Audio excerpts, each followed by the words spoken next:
समाज ने हमेशा महिलाओं को एक दायरे में रखा है। उन्हें अपनी इच्छा के अनुसार जीने का अधिकार नहीं था।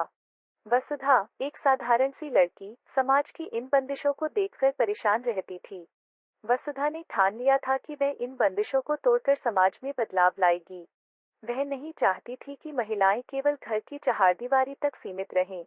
राजमहल में कुछ रानी और दरबारी नारीवादी आंदोलन के खिलाफ थे।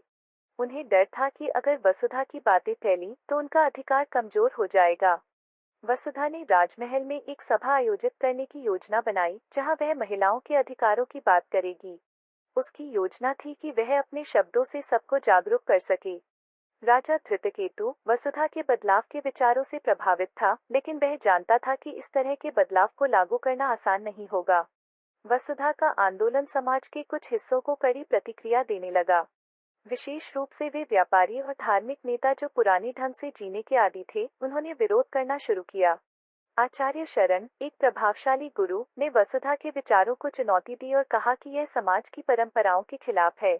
वसुधा ने जवाब दिया, समाज की परंपराएं तब तक ही सही हैं जब तक वे किसी को नुकसान नहीं पहुंचाती। यदि परंपराएं महिलाओं के अधिकारों को दबाती हैं, तो हमें इन्हें बदलने की आवश्यकता है।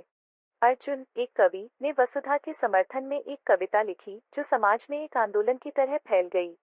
उसकी कविता में बदलाव की आवश्यकता थी। वसुधा ने संघर्ष की शुरुआत की। वह हर उस व्यक्ति से मिली जो बदलाव के खिलाफ था और उन्हें समझाया कि बदलाव का लाभ सभी को होगा। राजमहल में अब वसुधा के विचारों को लेकर समर्थन बढ़ने लगा था। राजा धृतकेतु ने वसुधा के साथ एक बैठक आयोजित की। वसुधा ने अपने विचारों को और विस्तारित किया। वह चाहती थी कि महिलाओं को शिक्षा और आर्थिक आत्मनिर्भरता मिले। उसने एक नया विचार प्रस्तुत किया जिसमें महिलाओं को समाज में एक प्रमुख स्थान प्राप्त होगा। समाज में कुछ वर्ग अब वसुधा के विचारों का समर्थन करने लगे थे, जबकि कुछ वर्ग अभी भी उनके खिलाफ थे। वसुधा को संघर्ष की राह पर और अधिक कठिनाइयां आने वाली थीं। वसुधा की मेहनत और संघर्ष ने उसे एक बड़ी विजय दिलाई। राजा धृतकेतु ने नगर में बदलाव की घोषणा की और महिलाओं को नए अधिकार दिए। नगर में महिलाओं को अब अपनी पहचान मिल चुकी थी। वसुधा ने समाज को यह समझाया कि अगर महिलाओं को बराबरी का दर्जा दिया जाए तो समाज और अधिक समृद्ध होगा। राजा धृतकेतु ने वसुधा को समाज के बदलाव की जिम्मेदारी सौंप दी, यह जानते हुए कि अब यह बदलाव केवल कानूनों से नहीं बल्कि लोगों के दिलों में घुसकर ही संभव होगा। समाज के कुछ वर्गों ने वसुधा के प्रयासों को पूरी तरह से नकारा। वे नहीं चाहते थे कि स्त्रियां अपने अधिकारों के लिए लड़ें। इन विरोधियों में प्रमुख थे आचार्य शरण, जो एक प्रभावशाली धार्मिक गुरु थे, और कुछ पुराने व्यापारी जो इस बदलाव से अपनी सत्ता को खतरे में महसूस कर रहे थे। वसुधा और आचार्य शरण का आमना सामना हुआ। यह मुलाकात बेहद कड़ी और निर्णायक साबित होने वाली थी। आचार्य शरण ने अपनी सभा में कहा, यह समाज की परंपराओं के खिलाफ है।